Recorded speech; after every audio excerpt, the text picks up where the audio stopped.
Hello, welcome to week 3 of level 3, April 2016 Fast Charleston. This is Paul, and I'm Ellen with the silent H. That's right. Today we moved on to hand-to-hand based techniques. Last time we did tandem. And we worked on a couple of figures and talked a little bit about mechanics of hand-to-hand stuff. So we started with an entrance into hand-to-hand that looks like a tuck turn. 5, 6, 7, 8. 1, 2, 3, and 4. 5, 6, 7, 8. 1, 3, 5. So in that one, it starts like a tuck turn, where the follower is doing a rock step, triple step, run, run, catch. Let's show it from this side so you can see the release. Rock step, triple step, run, run, catch. So on that release, Paul is accelerating my arm. Once I have come around here, you can see his arm goes in a downward motion, and as he's bringing it down, he's accelerating the rate of that. That tells the follower to engage and turn with that. So I'm a solid item for my leader to turn, and that makes me run, run instead of kick step through that. One of the reasons to bring the hand down like that is because it engages the follow's center a little bit more directly with that momentum instead of pulling them off axis from another direction. We also talked about the follows having to have their hands be consistent so that the lead, when you do release that hand, you know where the other hand is going to be. So Paul is catching my other hand.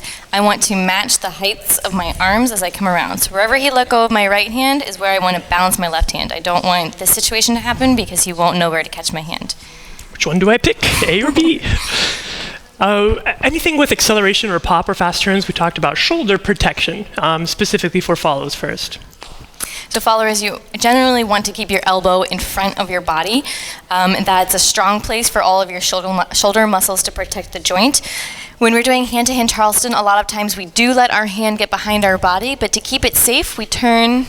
So when we're kicking away this way, I'm not keeping my shoulder back and out like that. I'm turning my shoulder down so my elbow is facing up. And that is a really strong position because I can use my lats to protect my shoulder joint.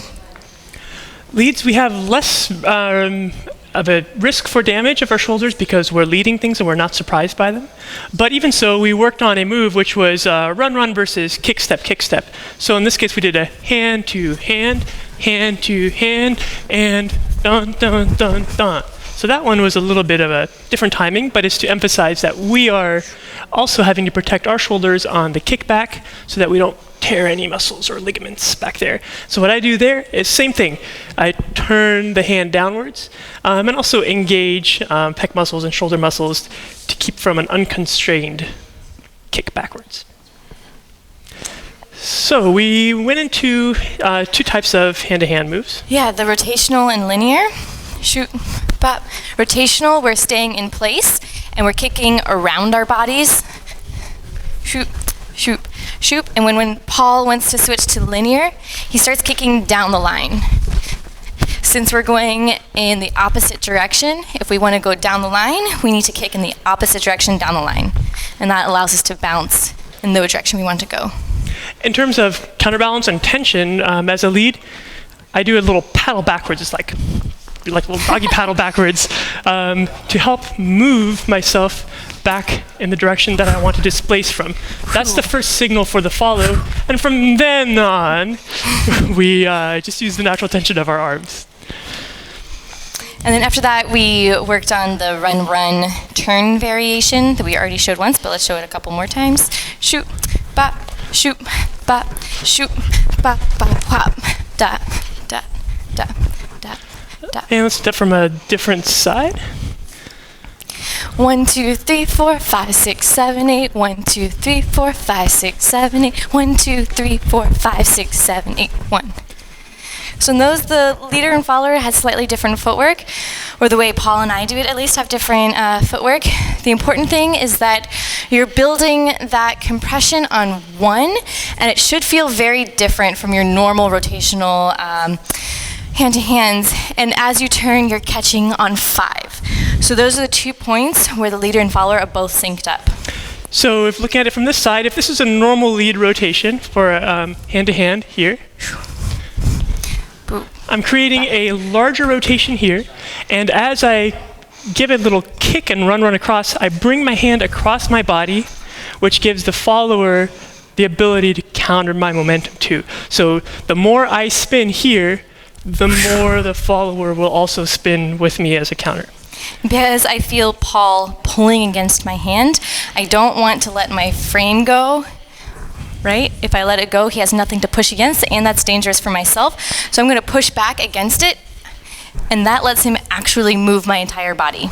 Lead's footwork was 1, 3, 5, 7, 8, 1, step, step, step, catch, except you would turn. I'm showing it in place for clarity. And followers, the way that I was doing it was compressing 1, 2, 3, 4, 5. For all of these moves, like in the tandem figures and the tuck turn, we keep our hands low so that it's not ambiguous whether we're trying to do any tuck turn or anything else. It's also easier to catch hands, so we stay low, keep our hands consistent. That reduces the noise. And if you're doing your base turn, it's always at the same tension, so that when you do the sudden pop, there's a big difference. And that was it. We'll see you next week. Yeah, bye-bye.